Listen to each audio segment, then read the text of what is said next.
things that follow are not so important. And before that, the material needs. If I'm hungry, I need to eat. Then I can think about the relationship with my mother, what happens with what's happening to my son. But first I've got to eat before I confront all these other problems. Therefore, we have a material need, an emotional level, to be in a safe context, and then we have the spiritual context. The interesting thing is that when we manage to satisfy the spiritual necessity, the others lose importance, even if they don't exist. One continues to feel quite well. So when you have the spiritual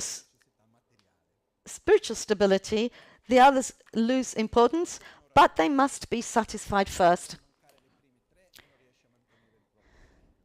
So even if the first three are essential to achieve the spiritual stability, but one can survive in a stable way without the first three conditions after they've been satisfied. Let's look at our situation. The material needs, have they been met? Yes or no? I imagine so. I've never met... I haven't heard of anybody in Italy who died of hunger. Oh, okay, there are people who find it difficult to pay the bills at the end of the month. They have to keep heating very low. They find it difficult to pay the food bills, etc. There are some people who they don't put the temperature into tropical levels in the middle of winter. But let's say the thing is, is comfort. So one thing is comfort and the other is survival. I lived for so many years in India, so I know what real poverty means. To have difficulty in survival, I know what that means. And very often we have actually live in a crisis of the superfluous, but that's a different matter. But the point of departure is we have enough material goods to satisfy, to survive, to fill ourselves. But what we've seen, that if we fill ourselves materially, it doesn't fill us completely. We need the other conditions as well. If we don't speak to... When we talk to people around us with sincerity, and we ask, how are you? The first response could be formal. It's okay, well, yeah, it's okay, but this, that, and the other. But at a certain point, if we have the opportunity to look at somebody in the eyes, maybe somebody we don't know well, and we ask sincerely, how are you? And we open ourselves up and our own sufferings. In the most cases, of the four needs, which is the most prevalent? The second one. The difficulty in human relationships. Anxiety, fear, etc. That's the biggest one, let's say.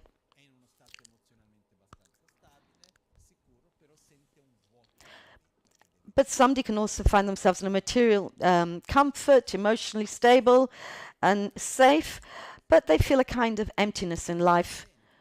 But there's some kind of emptiness, which is the spiritual, lack of spiritual meaning.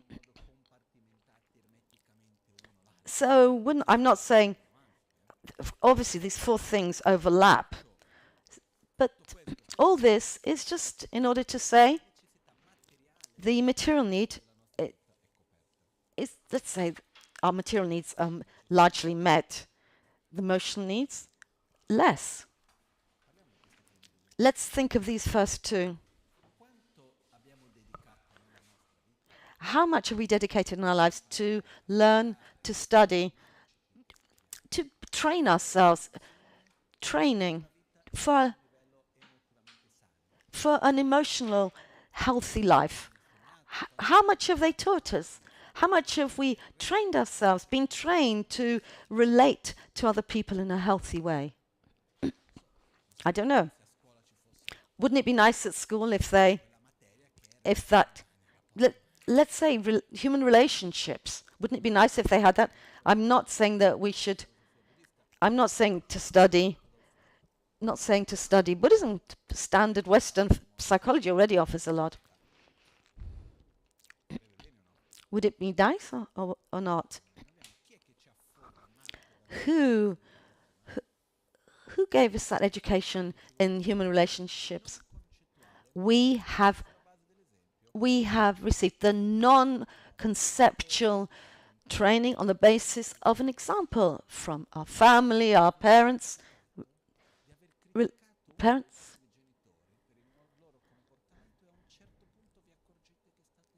Has it ever happened to you that you criticize your parents, and at a certain point you realize that you're repeating the same behavioral patterns,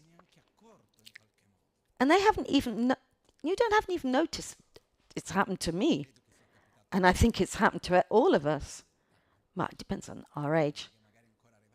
Maybe you're too young to have got to that point yet, but usually it happens or not. Because we learn. We've been trained. It's not that we haven't been trained in this, but we have received a training which hasn't completely worked. It depends who we're talking about. In some cases, better. In some, maybe in some cases, in some things that we've been taught well. And if I have children and I raise these children, I'm training them on my vision of the world, my way of reacting and behaving, acting and reacting. And we've grown up in a context. This is what Lama Gangchen used to call non-formal training. He used to say very often that formal education, in 96, he first said that. He said formal education is very good, but it's not enough. And non-formal education, the part of our life where we learn how to relate to ourselves and others,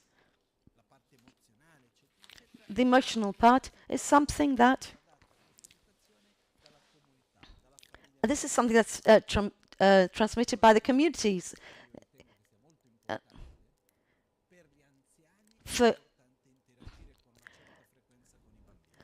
I think it's really important for old people to interact with very young children and vice versa. I remember a Tibetan doctor. He was quite an expert, had a lot of experience. He said after a while in Italy, one of the problems that I see in Italy is that children just remain amongst themselves. So children who've grown up just frequenting children turn out to be unbearable adults. That's what he said. He said that children should interact with old people. It's not that children shouldn't interact with children, but a child who interacts often with an old person grows up to be a better adult, and vice versa. There's a mutual benefit. Dell'educare a relazionarci gli uni con gli altri. This thing of educating each other on emotional education is something that's really neglected in our society. And if you just think of all the mind problems, head problems that we confront every day, the work that I should do, problems that are here, there, and everything.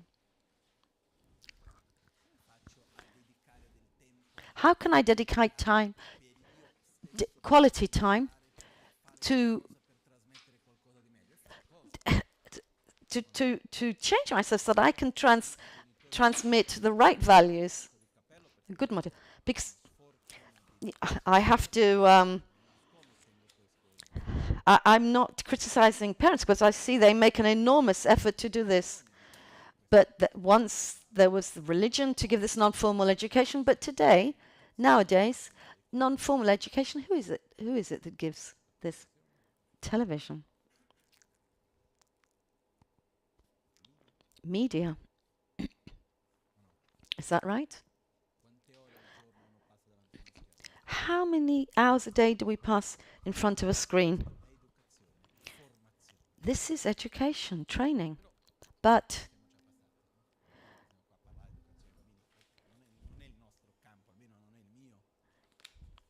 this, I don't want to talk about this. This is not my area of expertise.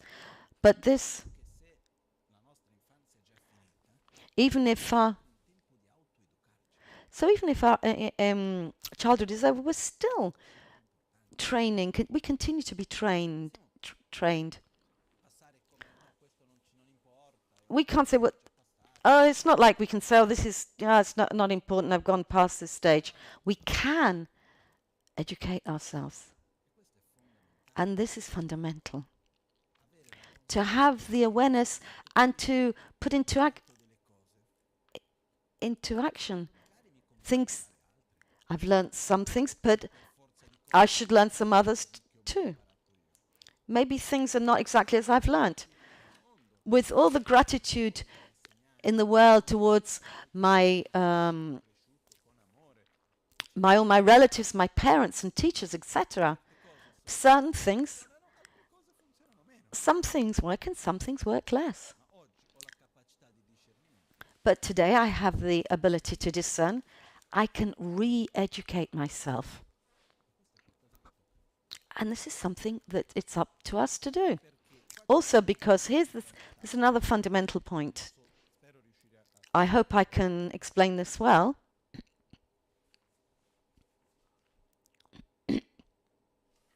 Secondo la visione che ho imparato, according to the vision I learnt within Buddhism, we have 4 principal characteristics which fall our being and the way we live the world. And I'm going to add a 5th one. Actually 2 more. So I normally talk of 5. Today I'm going to make it 6. The first one is, which determines our being, is in Tibetan Rikyo Kinten, which is the anche se traduce come okay, in Tibetan it's called quality, but actually it's a characteristics. So these are characteristics which derive from our ancestors, our genetics. Can be experience that my parents had and my grandparents all make an imprint on me. And all of us carry with us this genetic material that we can develop in one way or another. It has a very strong influence on our life. The second characteristic is called caratteristiche innate. These are called the innate characteristics, or henke in Tibetan, are predispositions which we take from one life to another, which we have in us. They're imprints of our deepest habits, and these have a very big power over us. When we find ourselves in a situation or another, the way in which we react to that situation very often is determined by our predispositions.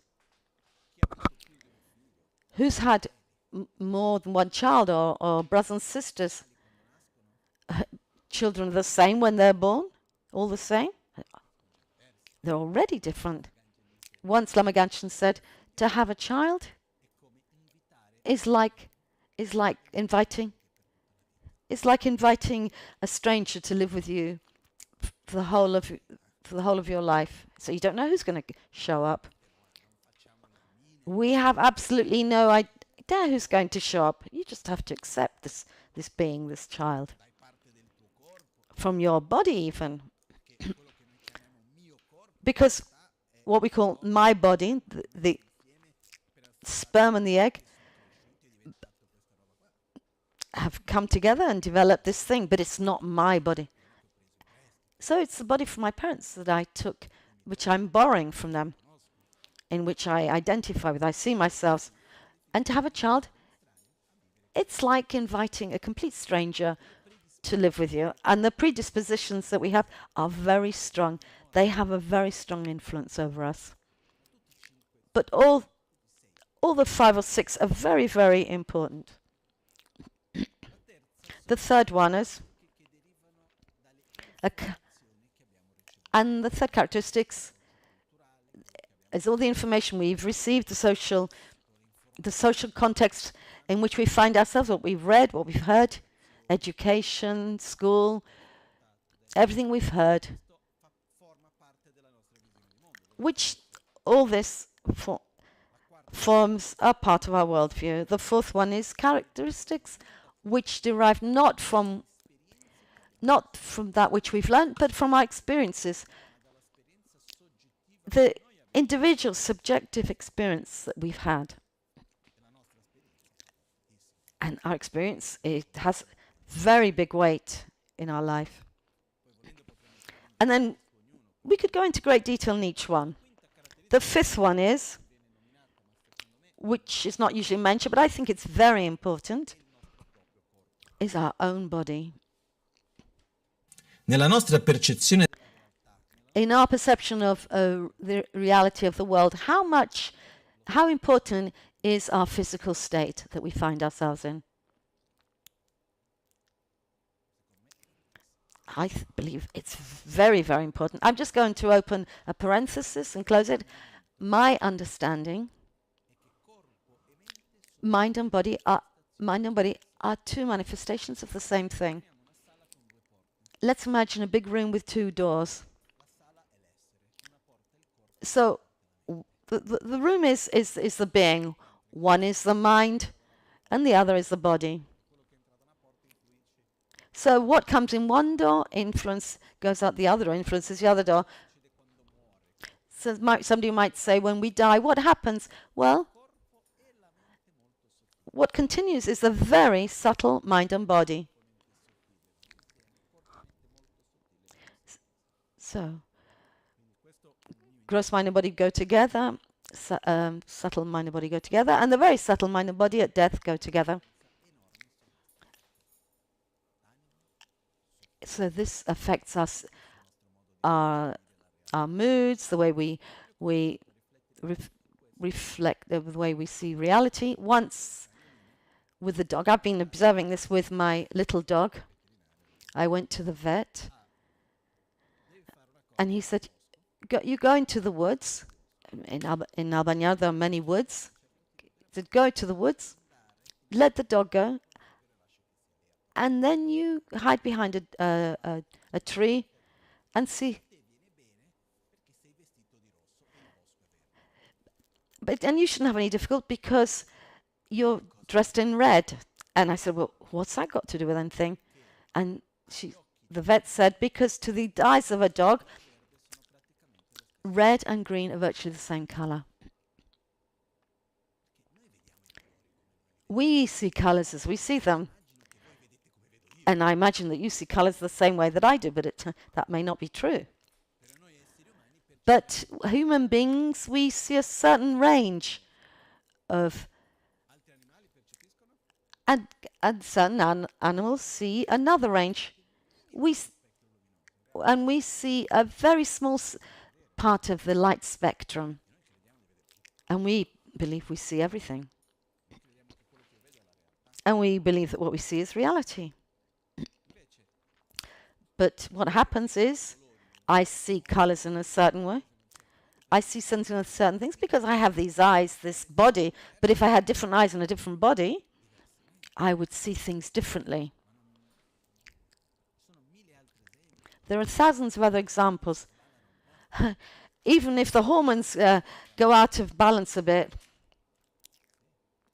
does that happen when you're tired? Does that make a difference? and we perceive the world through our body. So an old person, an adolescent, will perceive the world in a different way because their bodies are different. I was in Monte Rosa, a mountain near here, and I was going down the mountain, and there was quite a difficult path. It wasn't even a stairways, but there were. And I had to be careful because it's not very good for your knees. And then suddenly a group of kids came by, and they just were so quick, jumping from one level to another. And my mother said, look, this is a clear example why until 21 the mind isn't fully developed. The part of the mind that generates fear is inhibited. In this under 21 years old, in order that the person can have experiences, a full range of experiences, that part of fear is inhibited because somebody had a bad experience, a bad fall wouldn't be so reckless. So that's why the mind begins to finishes to develop at 21, and thereafter it ages and it degenerates, and the body. Let me just open another brackets. My grandfather, who's 98 years old, I remember when he was 95, he was there with his iPhone, and he was playing. And I said, "No, Grandad, what are you doing?" He said, "Well, I'm playing." He said, "No, I don't really like this game." I said, "Why are you doing it?" "Because I have to keep my mind active, because the cognitive capacity weakens. So one must continually train short-term memory." And actually, he has been training himself very effectively, because at 98 years old, he's has a very sharp mind. And there's something, and the most beautiful thing is to learn new things. But I don't know, at some point, we kind of decide that we don't need to learn things. There's no more studying needed. I've worked. I've learned everything I've needed. I know how to keep the machine of life going. But to study, to learn, is so important, even from the point of view of mental health. Close the brackets. The fact is that this is so true that according to the development of our body, our perception of reality changes. I'm in danger, not danger, etc.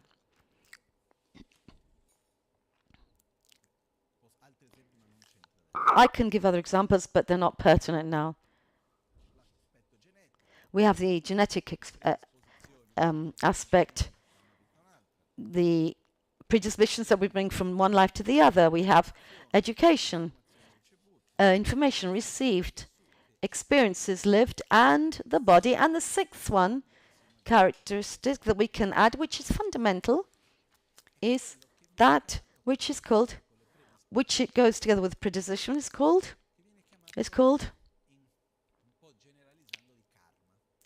karma. Let's say, generalizing. Karma absolutely does not mean destiny. Rather, it doesn't mean fate. It means the karmic force, which is the force of actions generated in the past. When I make an action, I do an action, when I react in a certain way, verbally, mentally, or physically, creates a certain energy, and it continues until it interacts with another force. The metaphor, the best metaphor for me is that if I take an object, let's say I've got a stick in my hand. The action of throwing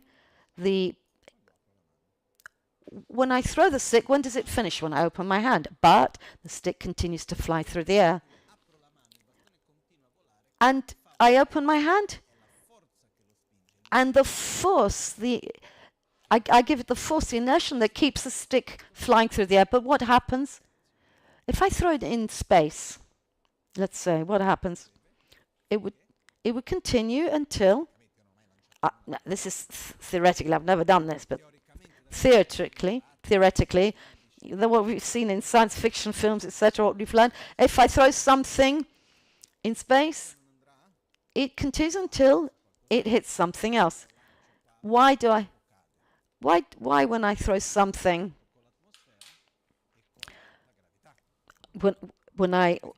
normally when I throw something, it comes into contact, something in this case gravity, and gravity pulls it, and there's the contact with the atmosphere. This makes it, there's an attrition, and this causes it to fall.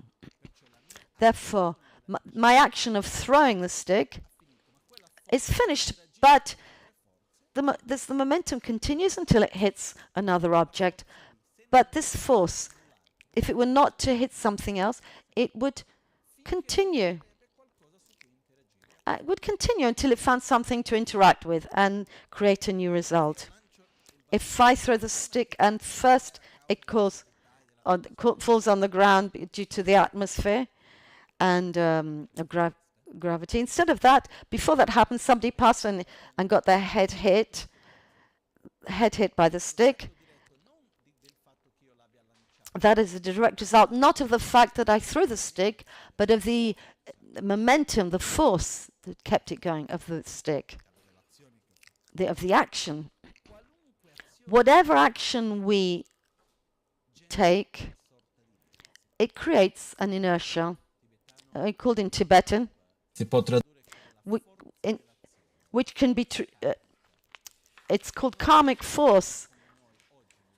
We take now, in the present, this force, the inertia, momentum, of all the actions we've undertaken in the past to infinity. Because not all of them, let's say, because those that have already given results, no. But until the action is complete, it continues. The education, the experience that we have, the predisposition, genetics that we carry with us, and the force of our actions undertaken in the past. This is karma, so-called karma. With everything, with all this baggage, we live the present. Now,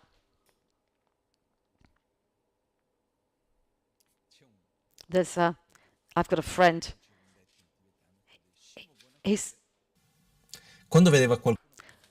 When he's a friend of mine who saw when he's doing something stupid, he's saying in Tibetan,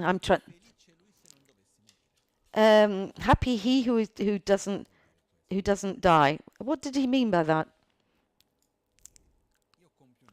I take an action. I interact. I react. Let's say I react with I cause harm to other, lying, or violent. Maybe when I undertake that action, it just seems that it has no effect.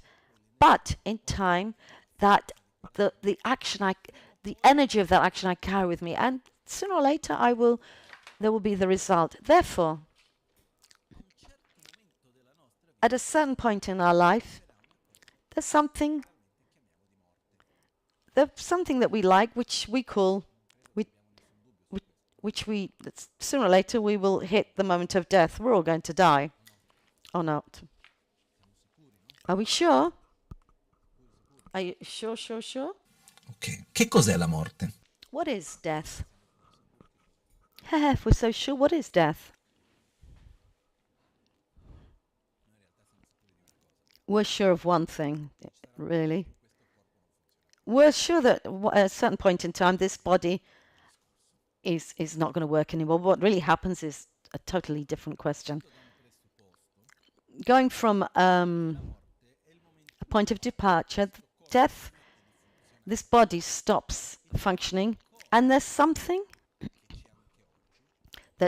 today which is a deeper part of our being which continues after death. And here, and every religion has its own experience. In Buddhism, we talk about the very subtle mind and body,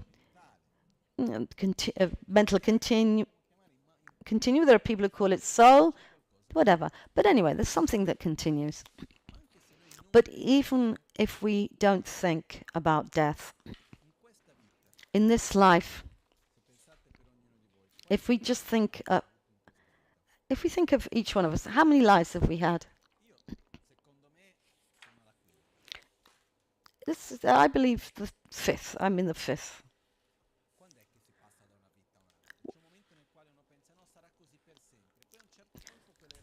Oh, sorry. How many lives have we had in this life, this life that we're in at the moment? I believe I've had 5 lives because we pass different stages. That there's an interaction, there are results. It's almost as if there were another life. We interact with different people in different places. We have different. We interact in a different way. We're different from how we were before. Is that right? Anyway, even if we go from one life to the other, there's something that continues, that was here yesterday and that will be here tomorrow. This continuum, this flow. And we have to take advantage of that because the situations in which we find ourselves in come and they go. If there's a situation you don't like, all you have to do is to wait. Certainly it will end. I remember once I went to find a master of mind, and one of the main masters of Untitled Rinpoche, the guru of Lama Gangchen, and he'd lived a very difficult. He had a very difficult experience coming from Tibet to India. Anyway, I went to see him. I didn't want to talk about that subject. I go there, but he starts talking about it. The current situation in Tibet. And he said, unfortunately, even the very difficult situations are impermanent. So he was talking about a situation in Tibet, a current situation. But the real problem is, the real point is, it's not that the situations pass and change, but the point is how we are transformed in these changes. That's the point. We talked about our 6 characteristics. Body. We have control up to a certain point, which is quite limited. We can train ourselves. We can keep our mind active, etc. With new things. We can eat in a very healthy way, in the most healthy way possible. But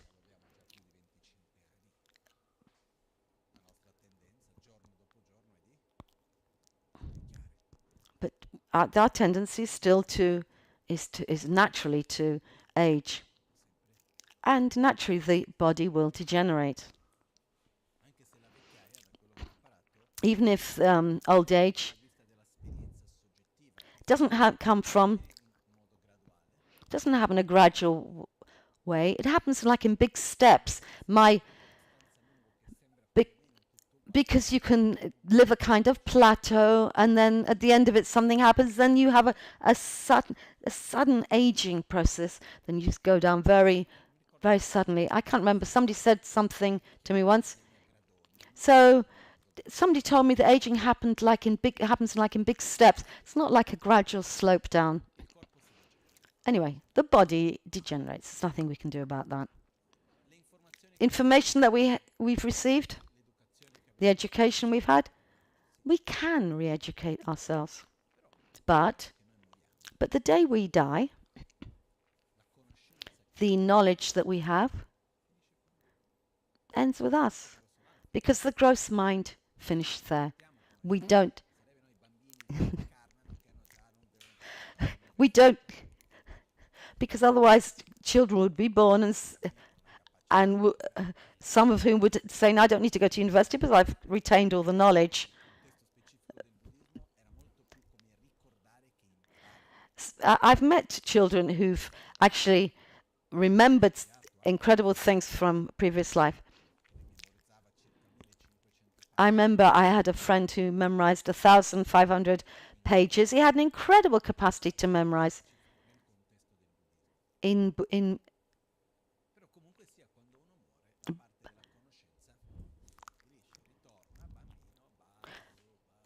So we start right from the beginning, learning A, B, C.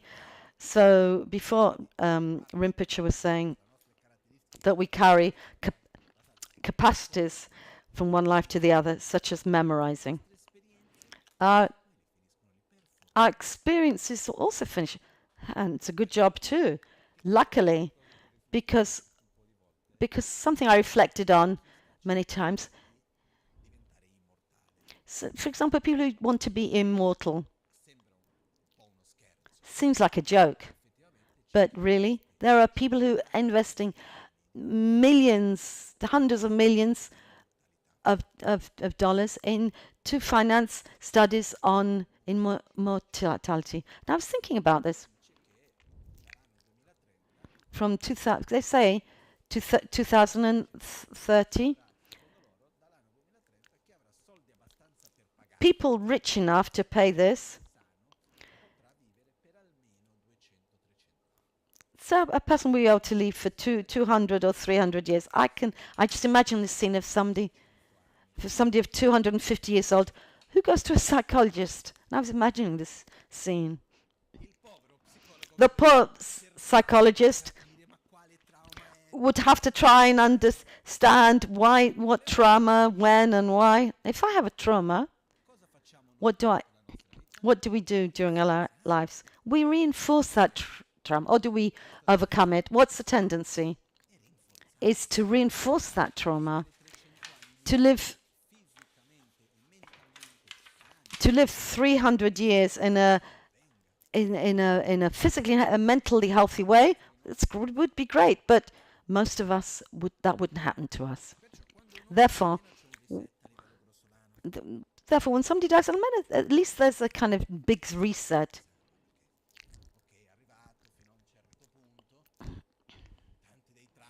So many traumas at gross level. They're all swept away. Knowledge we don't take with us, and neither experiences, thank goodness, in many ways. Because for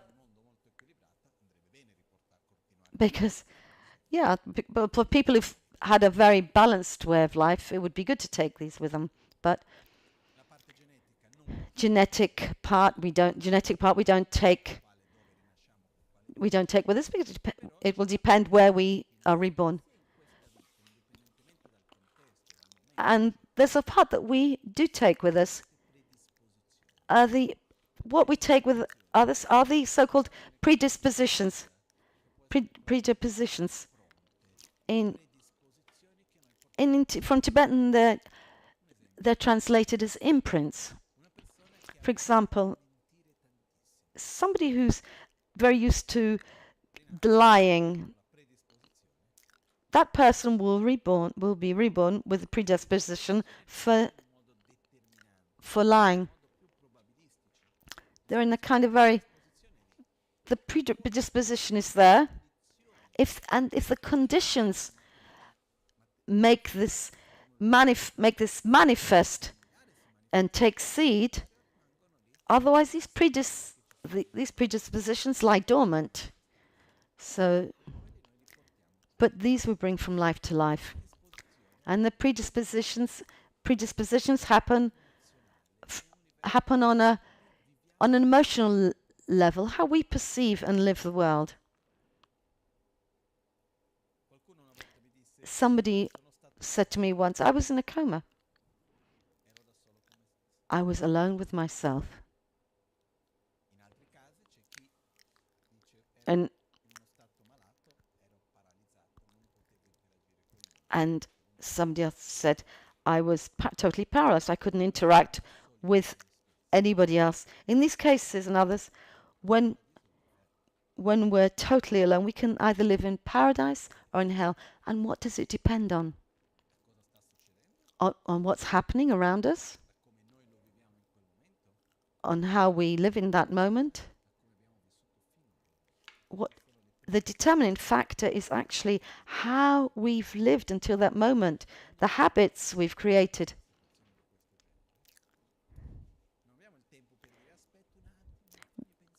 Well, we don't have time at this moment.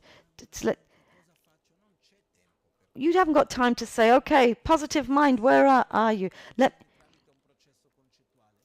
There was no time to redirect the mind in a conceptual manner. For this, it's fundamental to familiarize ourselves with virtuous habits. Positive and virtuous habits. I don't know. I don't know how long I'm going to live. Let's say I'm going to live for a long time. Like my paternal grandfather, 98 years.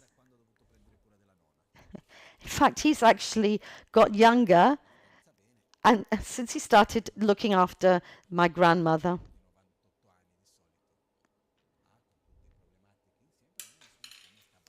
I'd say all in all, he's in a pretty good state. But who can assure me that if I have a long life, who can assure me that I will be physically healthy? Nobody. Who can assure us that we'll have a stable material situation? Somebody can do this? Just a tiny thing can change a balance that we thought was so stable. Unfortunately, that's the way it is. For example, in the economy, there are certain balances in the economy that seem so secure. But they're not. Just a tiny change. And certain balances, relationships at the social level. So what assurance do we have that we'll be in a mental, physical health and a material healthy state? And who's to say that there'll be people around us to look after us with love? Do we have that certainty? Independently, if we have 20 children or none, who can give us that guarantee? But one thing is I'm certain of. When I reach old age, or before, if I'm rich or I'm poor, if I'm alone or in company, if I'm physically well or sick, inner stability will help me, gratitude will help me, love will help me, patience will help me. In whatever state I should find myself, envy, anger, dissatisfaction, anxiety, fear will all harm me. Therefore, the point is the point we're getting to in our life, we have a certain amount of control. Situations come in the way we would like them to be, others that we don't like them this way. Who's born, who dies, things that work out well, things that work out badly, work goes well, work goes badly. There's everything. So many things happen. But altogether, the way in which we interact and is gradually cultivates and models our being, which continues. And what do I want to cultivate myself? What do I want? Satisfaction, peace, gratitude, love, compassion, respect, humility, generosity, joy, I want to avoid anger, jealousy, envy, fear, anxiety, etc. And this is all part of our non-formal education. Not only to be able to relate to others better around us in a more balanced way, but thinking of ourselves in the future, regardless of, let's say, regardless of what happens after life. In this life, I'm sure each one of us has our own baggage. We've had our experiences, education seen as not only information, but that which we've learnt from non-conceptually, what we were talking about before, from our parents, etc. But all this is in continuous transformations. It's not as if we're born and you stay the same forever. And epigenetics, for example, it shows that even our DNA can change according to our experiences. Therefore, if I have children, it's not as if the DNA will be transmitted exactly the way I have it. My DNA will be transformed. So my DNA has already transformed from when I received it, according to my experiences. Everything depends on how we want to, in what direction we want to go in. And the question I ask myself is, what's my priority? Short term, medium term, or long term? Non-conceptually, I'm asking at a very sincere level. Not conceptually. Short term means now. I just want to be well. That's all I want. What happens tomorrow? Well, I don't know. I just want to be well now. Medium term is thinking at the next years and the rest of this life. And long term is thinking beyond this life. Our choices are made of awareness. How do we make our choices? With awareness of short, medium, or long term? What do we use? Usually, if even medium term is already very good, usually we use the short-term vision. The three levels, what's most important? Short, medium, or long term? All. Therefore, it's important to ask ourselves, what are my priorities? Because my long-term priorities are very important for my short-term and mid-term well-being. Because but the problem is doing what is good in the long term is not always pleasant. It's not always pleasant to go against our habits, to look ourselves in the eyes and to confront and to see our own shadow is not pleasant, but it's good for us. To have the instinct, the internal force of anger, of jealousy or envy,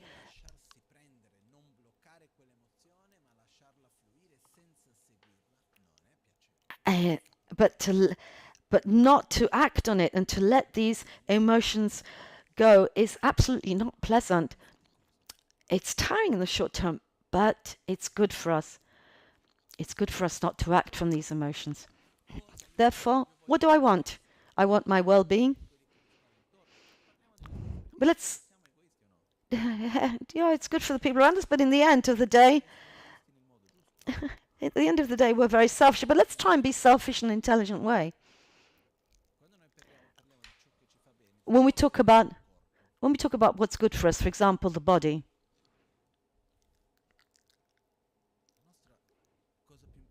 the most important thing for our body is to be able to cultivate well our health. I don't know how many of us have good awareness and give priority to our health. I don't know how many of us do this.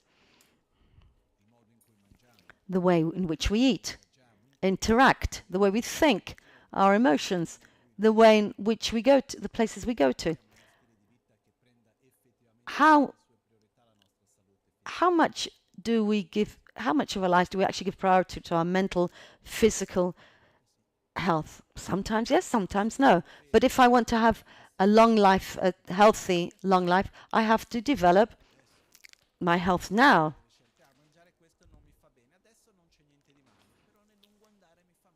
So I'm doing this short term. Maybe it doesn't do any harm, but in the long term, it will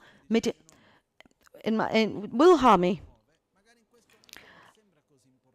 Okay, learning new things now, maybe it doesn't seem so important, but in a longer term, it is important. I can't start doing this when my memory's already faded. I need to do it now, learn while I still have this a good memory. And the same with health. I have to build up my health while I have good health, not bad health. How often do we make? So with our choices of the body, how much do we direct it to the medium and long term? Usually we don't see that. But I like eating this. Well, what do I care whether you like eating it or not? There's a saying in Italian. The good grass doesn't even grow in the garden of the king. It's good for you. Okay, have it. You don't like it. If it's not good for you, leave it alone. I don't like it. Very often we're attracted to things that are bad for us. Why? Have you ever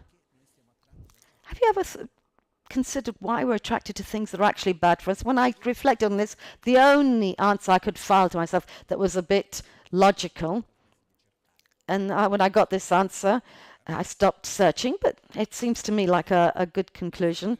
The object that's in equilibrium.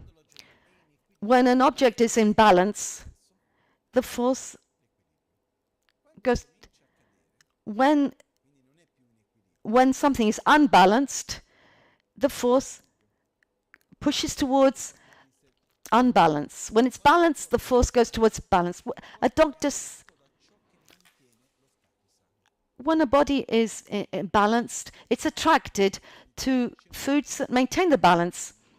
But when the body is unwell, it's when the body is attracted to things that increase the imbalance. When a person is ill and he goes, and the doctor always says when people with sicknesses go to him, and he asks, what do you drink? What do you eat? What do you like eating a lot? And let's say they say watermelon. Well, then I know that if they're sick,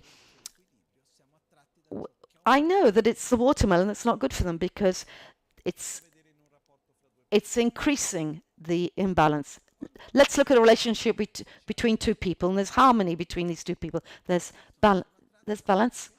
These people are attracted by things that will maintain the balance. That they're attracted by things that. But let's say something happens. For example, let's say with the nature of desire, somebody's a bit dissatisfied, or something happens, the other person's a bit upset, a bit offended, and there's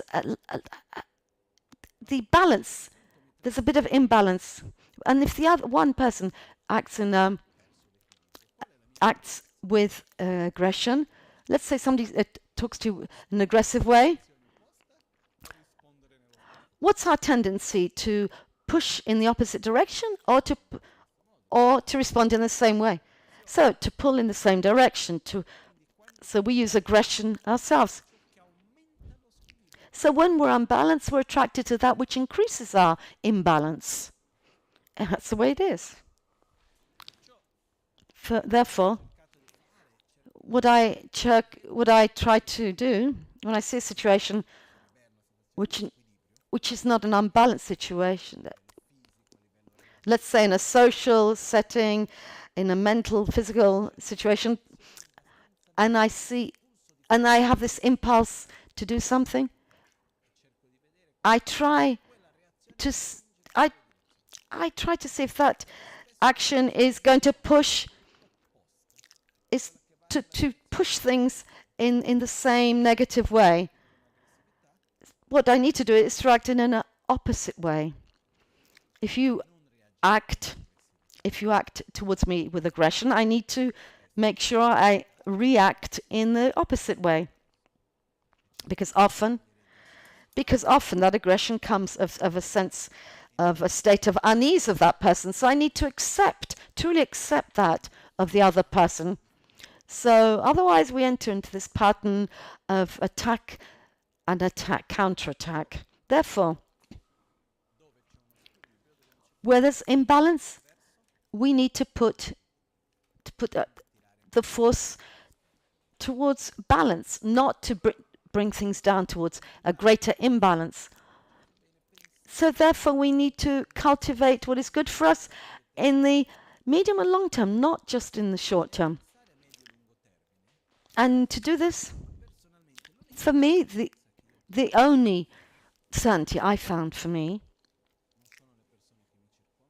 is not the people who surround me, even though I think the world of. But in the end, we all die. We're all impermanent, mentally, physically, in all senses. The situations that surround me, I've seen things happening around me that I would never have imagined.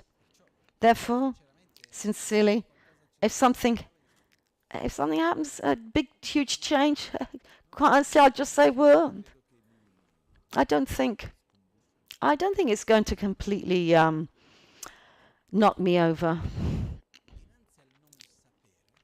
In front of not knowing, what I think is important is to put energy. Push. So somebody might ask me, what do you think of extraterrestrials? Honestly, I think it's a great arrogance on the part of human beings to imagine that there is no life elsewhere, considering how tiny a planet we are. What science?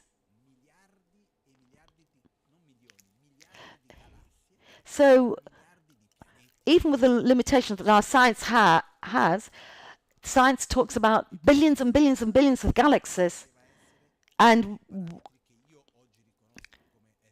so then we also have our own parameters of what we recognize as life. But honestly, I'm not going to try with my limitations to try and describe what an extraterrestrial is. It would only be a result of my imagination of what I've seen or whatever. Therefore, if one day an extraterrestrial comes along, I'll say, hey, how do you do? What else? What I mean is that I don't know what will happen tomorrow. The possibilities are infinite. The things that I think today, the things what happens? I try to imagine what's going to happen tomorrow. What really happens? They're projections into the future of things that I've already lived. And most of these things will be totally inaccurate. This is how I think it is. Therefore, it's pointless to try to live today trying to control on something that I can absolutely not control. What will happen around me? Absolutely no control. I don't know. I don't know. Does anybody think they've got control of the world around them? Geopolitics I can't control. And with this last war in Europe, maybe the war's going to arrive here. And I was thinking, I can't connect. I can't think of any human race that has not lived through a war. And we thought that And we think we're the first.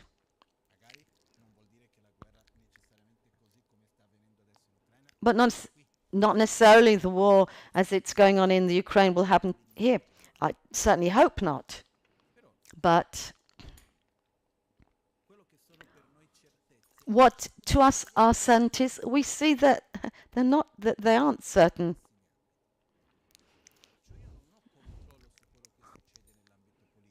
Therefore, I must vote. I should vote according to the things I know. Without doubt, I must be active in social life, in civil life. But I have absolutely no control. Nobody has control. Because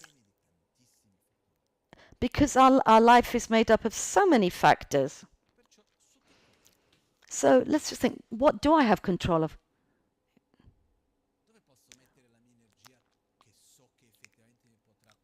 Where can I put my energy that will certainly bring results? Something I can rely on. The resource inside of me, which are independent from the context in which I find myself. Patience, gratitude, satisfaction, love, compassion, respect, humility, generosity, stability, to be able to rejoice, to be consistent, wisdom, concentration. They're all resources that the more we have of these resources, the better we can confront whatever happens, whatever situation we find ourselves in. But unfortunately, they're not resources that we can develop from one day to the other. They are cultivated, they are gradually developed. We have to train ourselves in these until we obtain a certain stability. Okay. Therefore, we're not here to accuse our parents or the school or the context in but the educational system did this and the other. My parents did that and the others.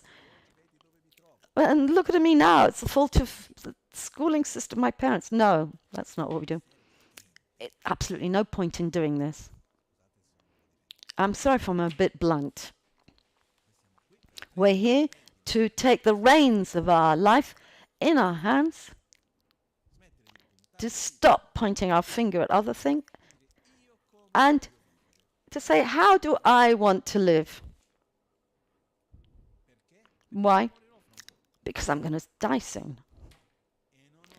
And I have no time to waste on stupid stuff, on jealousy and envy here. What, this one said this, and this one did this, and why? But I wanted this, and I can't. And this shouldn't have happened. It shouldn't be like this, and it is. I have no time to waste. I've got no time to get angry with others, to be disappointed by this. Until, as long as I think, it's okay if I think I'm immortal, but the reality is that that's not the way it is. This dying is no problem. I'm going to repeat that. There's nothing wrong with dying. But as human beings, we have this general idea, which is that we see in so many cultural contexts, that it's said to be such a terrible thing.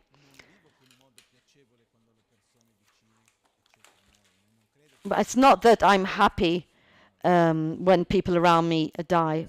But the worst thing is not dying, is to live badly. And to live where we cultivate the predispositions that generate suffering, and dissatisfaction, rancor, fear, anxiety. These predispositions, and that's not going to help with death. and they don't resolve anything. What I say is, let's give priority to what's important. Sooner or later we're going to die. We know this, but we need to remember this. And I will not tire of reminding myself. And we have no time to waste, really. Because if we look at a death in the face, our priorities change. Life is already here, and we just pretend that it's not there. Somebody might say, oh, Lama's saying that I'm going to die soon. No, I'm just saying that you're going to die. And when nobody knows. And also I'm going to die. And I have not the slightest, absolutely no idea of when. Because, like I said, because I have the intuition and my sensation that I'm going to live a long time. No, it's not short or long. We have no idea. A few days ago, a while back, it's the second time it happened to me. Something happened that made me reflect on something. The first time, when I had an operation that lasted 5 hours. Afterwards, everything was fine. For a month, after the general anesthetic, for 5, I was like, I couldn't read. My mind was foggy. I was spaced out. I'd read a paragraph, but I couldn't put the sense of the words together. Slowly, after a month, it got better. A few days ago, so I was towards the end of COVID, but I had this kind of shocking experience, which I actually told people. I had to send an email, an easy operation. Something very normal. I opened the regular mail, and I put the recipient, and I had to find an attachment. And I got distracted and I forgot what I was doing. And then I remembered, I saw the recipient. And then I went again and I forgot again what I was doing. I said, okay. Let me have a sleep.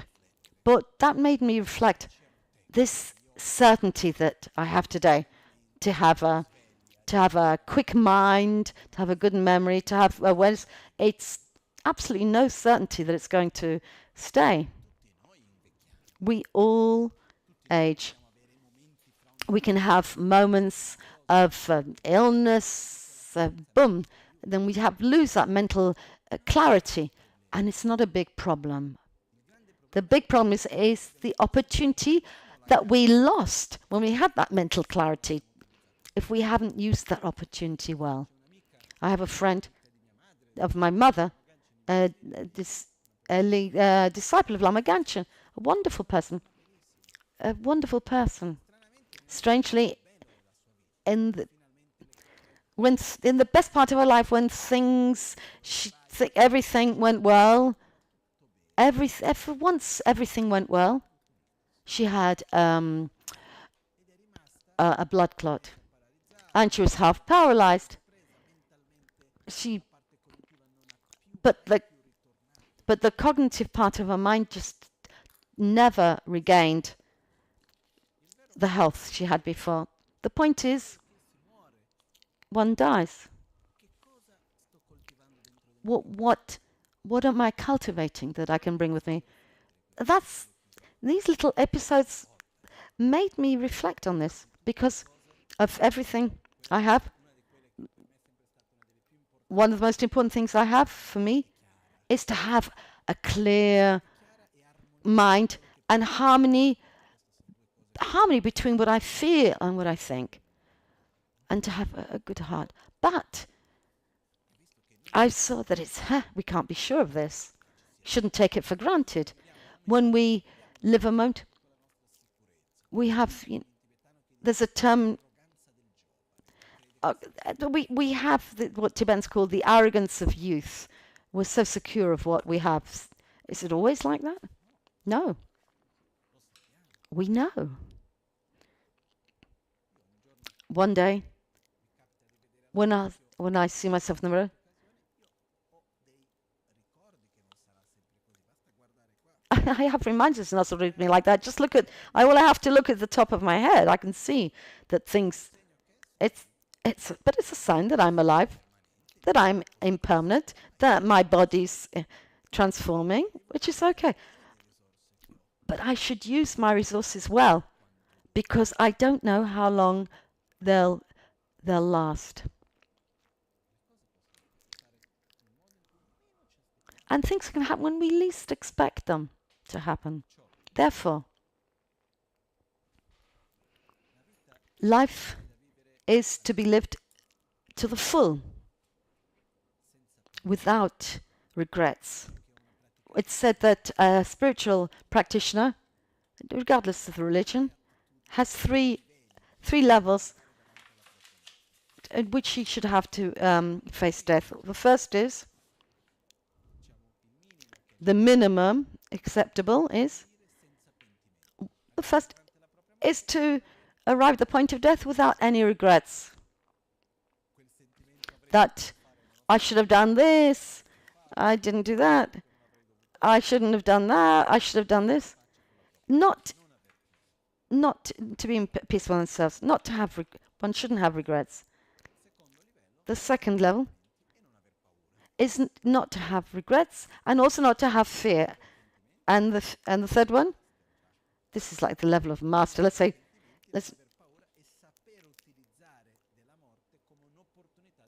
is not to have fear, regrets, but also to have the possibility of utilizing death as an opportunity for transformation. The first point, dying without regrets. How can we guarantee this? The only way is to get to the end of each day and to sleep, to be able to go to sleep without regrets. There's no other way. Also because there's another saying, because it's also said that when we go to sleep, we don't know what we'll see first, either the next day or death. I don't want to frighten you guys, but the fact is that we don't know completely. What happens is that when we go to sleep, at least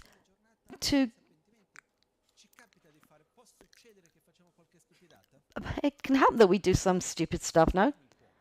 Let's take away can happen. Let's say, certainly, we will do stupid stuff. Even with the best intentions. I don't know if it's ever happened to you when you've hurt somebody but with the best of intentions. It happens. It's happened to me. And I think it happens to everybody.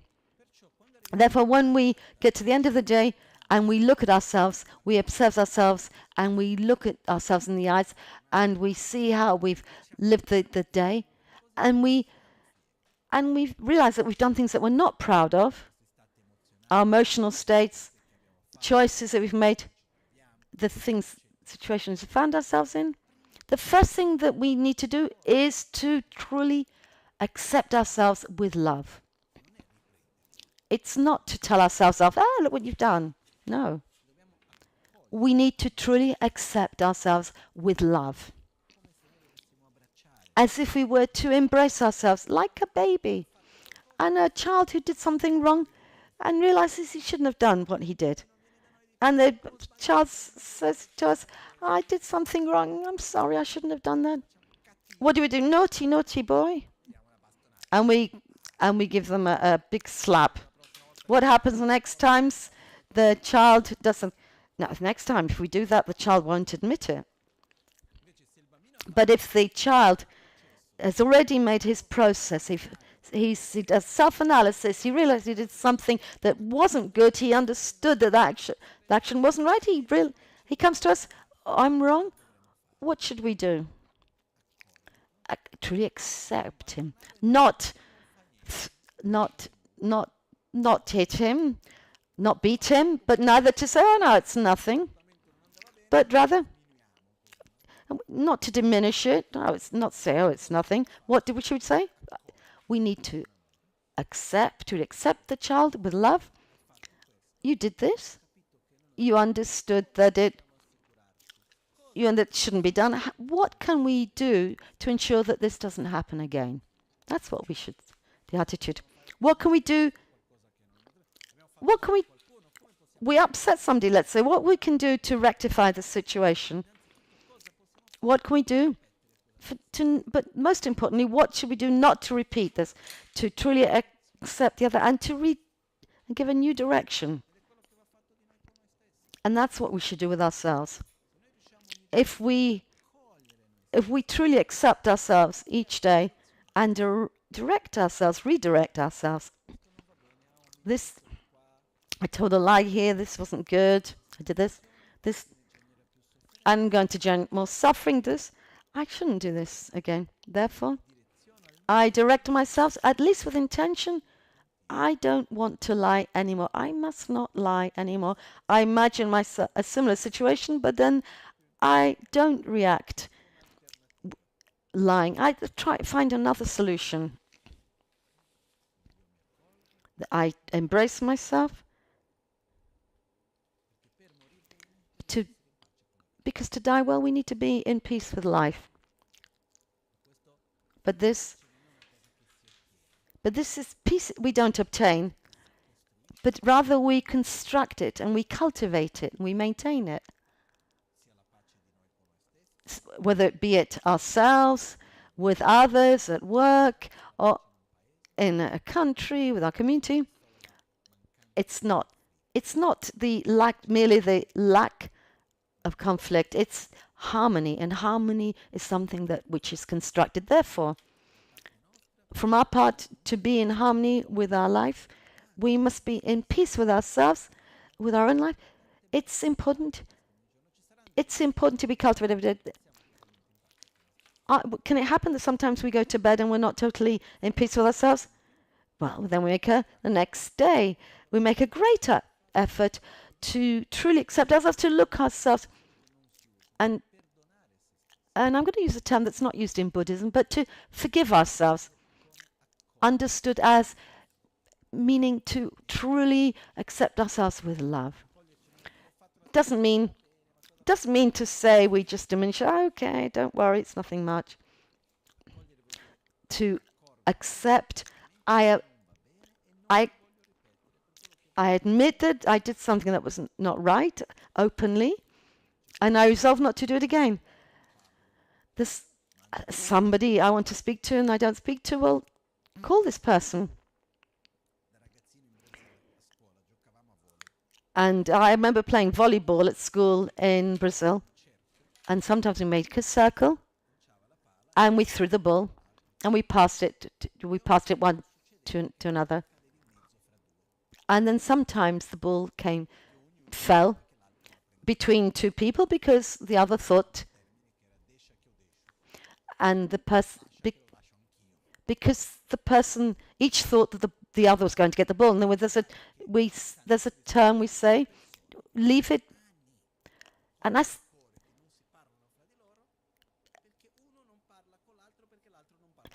seen two people have so much rancor between them because the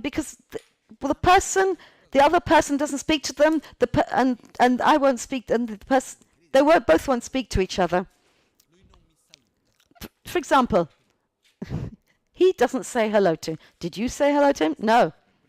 But who has to say hello? Who should say hello for the first place? If it's important, you say hello, but he doesn't say hello to me. Well, maybe he thinks that you won't say hello to him. No, it was him.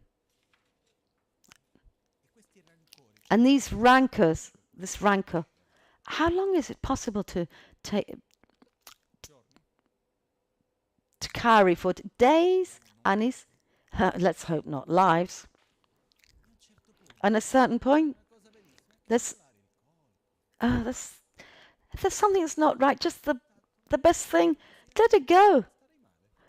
Just drop it. If I didn't care,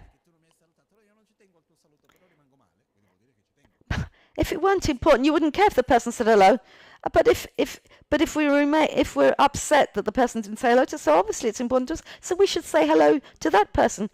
And if you don't say hello to me, that's your problem, not mine. Lama Gangchen always said, when I make friendship with someone, I become friends, it's forever. If the person on the other side gives his friendship to me, that's his problem. My friendship is not the result of how you behave to me. It's my choice, giving friendship. I don't know if that's clear. Well, one needs a certain kind of maturity, but it's possible. If we're going to sleep, if we're in peace with this, with that person, no. Oh, that person. Well, solve the problem. Send flowers, call the person, do something. Send an emoji. Which is easy. But sometimes it seems very... But to send a little flower, a little emoji of a little flower, somehow it's difficult. Because we're blocked by our own ego. Well, the other should send me a flower, not me to him. Oh, come on, let's just get rid of all this. Let's drop it. Why should it be so tiring? Why is it so tiring to look at them and say, I'm very fond of you, I love you? It doesn't work well, but I'm fond of you, I care about you. I'm not going to carry my rancor from... If you understand, you don't understand, that's your problem. I'm not going to carry forward this rancor. But I'm not going to carry this weight of rank, the fear, anxiety. If we train to ourselves to get to the end of the day without regret, it's something good for us, inestimable. And the benefits are inestimable. But it doesn't mean to say we're indifferent, that you don't care, but we just choose a different option. Is it possible? Is it possible somebody says, you're Buddhist, you shouldn't get angry? That's not true. If you're Buddhist, it doesn't mean to say that if you get angry, you're no longer Buddhist. One is a Buddhist exactly because he does get angry. Buddha doesn't need Buddhism. He certainly doesn't get angry. So there's a whole path to be taken of dominating our mental defilements. So the thing is to accept ourselves with life and say, okay, everything's okay. All together, head problems that we create. Why direct myself? I respect the length of my legs, my capacities, because if I did this or reacted in this way, it's because the causes and conditions in which I found myself, I couldn't do better. But now I have the awareness, and within the awareness that I didn't have the time with the action, I'm going to direct myself. I'm going to.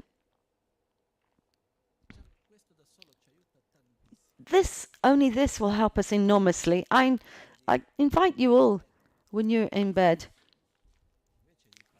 instead of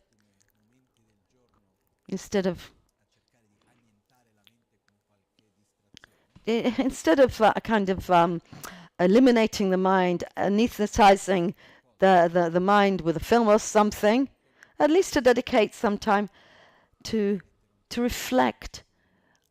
If I'm in peace with the world, with myself, with the world, with people around me, to review this. And it's not. And if that's not the case, we put the intention to do better the next day. And in certain cases, and you don't even always have to wait until the next day, but you can do something that moment. You can call immediately. Because like this, we go forward. Otherwise, we reinforce these things that are there already. Therefore, the conclusion is to reinforce our qualities. Because energy shouldn't be put against, not towards the, if there's darkness, and I don't want that darkness, that shade, so I don't point the finger and say, accuse the darkness of being dark. I focus on how to bring light. I need to direct towards bringing light to where there's darkness in our life. The fundamental point is where to put RNG. The first thing is to have awareness of, that's a small part, is to have awareness of what's not right, to have awareness of our conditionings, our attitudes that are not right. That's just a small part of the path. The other part is not to feed these negative aspects, which is not to go against them, but to not feed them, not to go against, but to not to feed them. And the major part is to cultivate and familiarize ourselves with our virtuous aspects, with positive characteristics. We need to familiarize ourselves with their stability, joy, love, generosity, humility, gratitude. It doesn't come spontaneously. And it's exactly for that we need to familiarize ourselves with this. And so somebody said, Lama, but if it's not spontaneous, it's not true. It's not real, and authentic. Yes, a bit jokingly, I said, it's better to be an artificial altruist than a natural egoist. It doesn't mean false. It means it's not spontaneous. You need force to generate that sentiment. And we need to induce ourselves into states in which we react in a way that's of benefit to us, virtuous and positive to us and to others. That means the attitudes that bring more happiness and less suffering. If we were to define positive, virtuous, and what is something non-virtuous or negative? Non-virtuous and negative is something that within its interaction is something that creates suffering and cuts the roots of happiness. That which is positive and virtuous is something that in its interaction diminishes suffering and helps generate happiness. And our task is to cultivate that which is virtuous and to abandon that which is not virtuous. But this is a priority beyond economic, geopolitical situation, our work, or the relationships, the people we have around us. It doesn't matter where I am, with whom I will be, in what situation I will find myself, in what pace. To cultivate virtue and to cultivate is that which is non-virtuous is the priority. And with this, we give a direction to us to have control. we take control of that which we can control in our lives. Okay. I'm sure if each one of us were to talk each one of our problems, to relate our problems, to list our problems to Lama Gangchen. We were in a mountain in Chile, Concagua, between Chile and Argentina. We were in this mountain, and we were in a retreat. Lama Gangchen asked each one, and to ask each one how was their experience and how come they were there. It was so beautiful in so many aspects. There were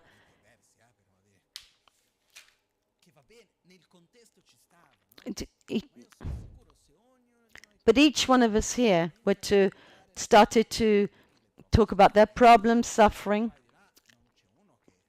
There would be no one who would because we would all have something to say on these subjects, and I'm the first one. I don't know you, but may you're all Buddhas who are here to help me. I don't know. Maybe not.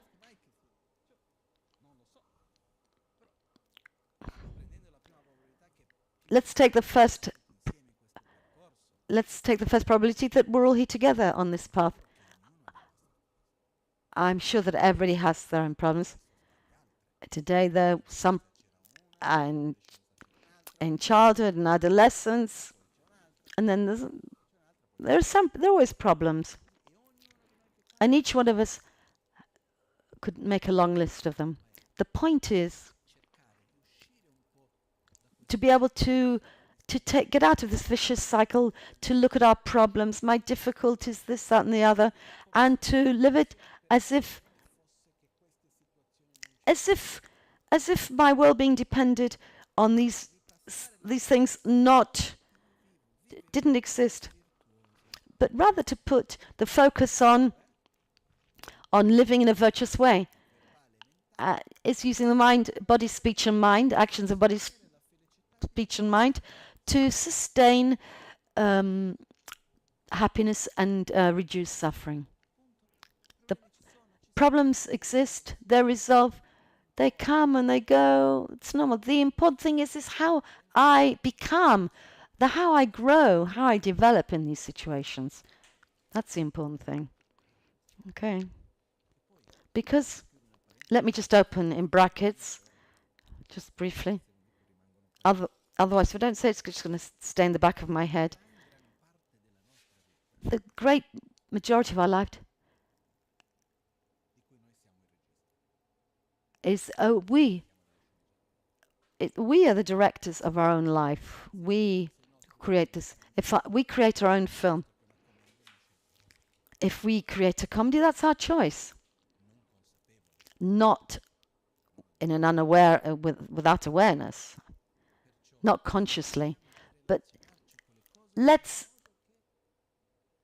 try to relate to things in a way that we can rejoice. We can see the positive side of life. To be grateful and thankful more, and to complain less. Probably from what it seems that the logic shows us maybe that we're going towards an economic crisis. When I talk to suppliers of suppliers for the construction of the temple, then we talk about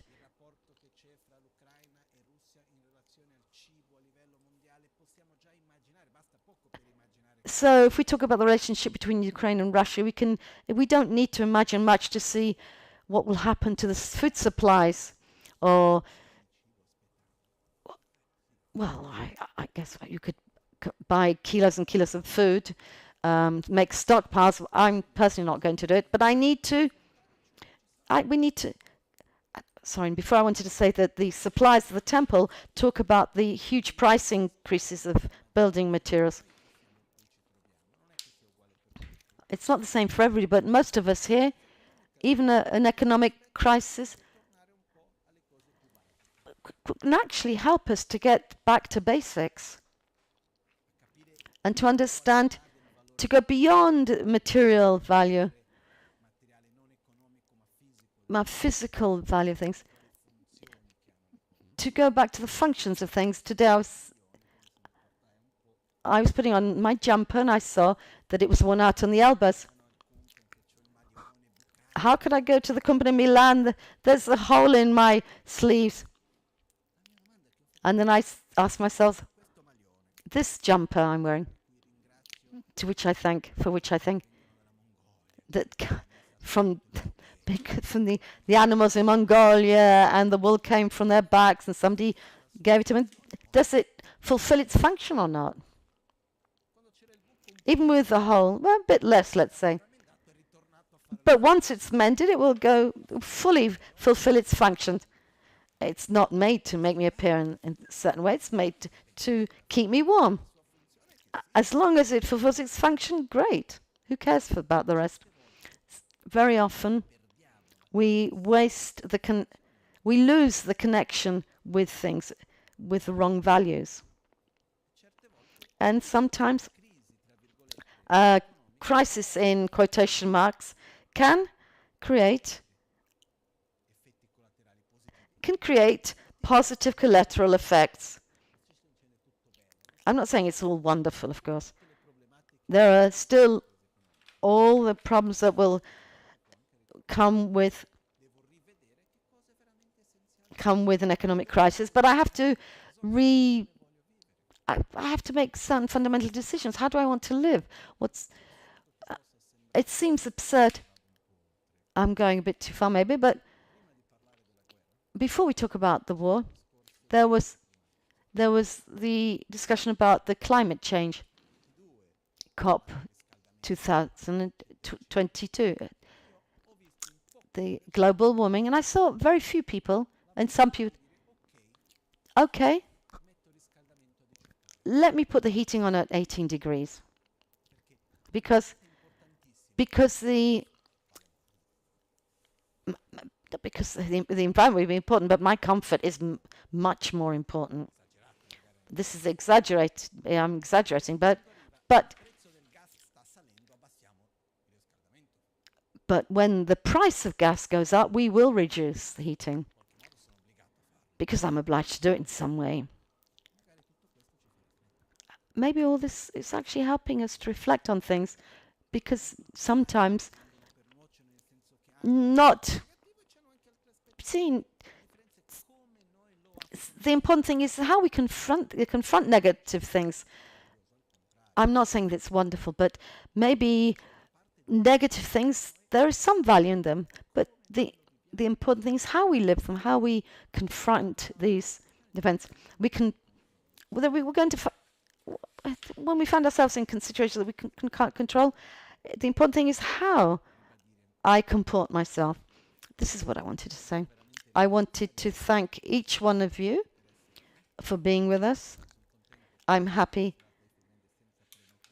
So this is wonderful that we can finally have an evening where there's no need to book a place, and there's no social spacing, distancing.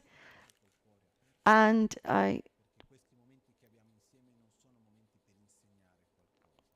want to thank you, but it's an opportunity. There's more. Nothing I've said today I don't think I don't think you haven't considered, but we lose ourselves. I think we in quotation marks, we forget things. So this is really an opportunity to reflect on things that we already know rather than to learn. Let's make our dedications. And I also wanted to, there's Paolo, whose father left his body, and Lucella.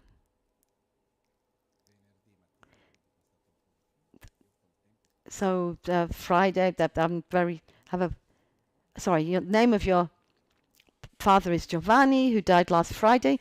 Let's give a special dedication for Giovanni.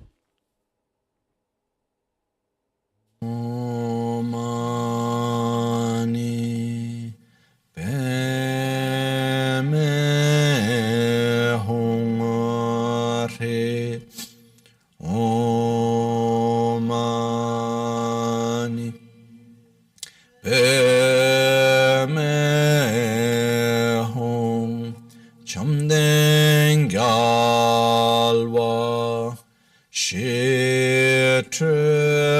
la tsu ken pardo jikpe changle chaldo so shide semcho rinpoche ma ke panam ke gyurchi ke pa nyam par me pa yang kongne kontu pelwar shu Om Mani Padme Hum Re Om Mani Padme Hum Chumden Galwa Shi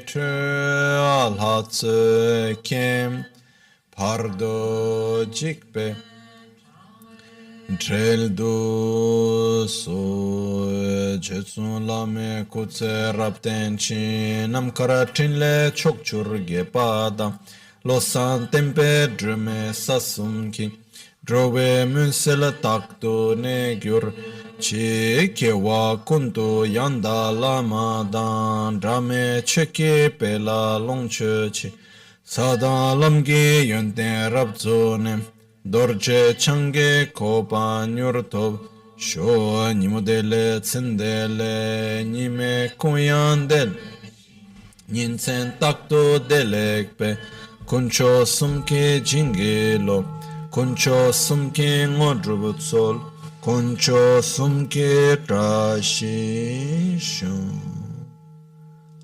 At dawn, at dusk, at night or midday.